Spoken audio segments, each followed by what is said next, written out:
இன்னும் சாகலடா, வெயிட் பண்ணிக்கிட்டு இருக்காங்க. டேய், அவங்களுக்கு ஏதாவது ஆச்சு? உன்னால ஒண்ணும் பண்ண முடியாது. இப்படியா தனியா ஒரு வீடு கட்டுவீங்க? உங்க அம்மா கத்துனா கூட யாருக்கும் கேட்காது. இந்த சுமந்த வயிற்றுல சராக்கு சராக்கு சராக்குன்னு சொல்லுவா பாரு. சத்தம் கேட்கிறியா? டேய் வேணாம். கொஞ்சம் கொஞ்சம் யாரோ வர மாதிரி இருக்கு. இங்க இருக்கேன்டா. ஓ, நம்ம தம்பியா? இப்ப வெட்டுன்னு வச்சுக்கைய ரத்தம் சூடா வரும்.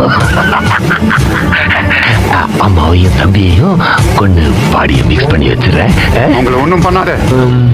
அப்போ ஒன்று பண்ணு, என்கிட்ட கெஞ்சுரா.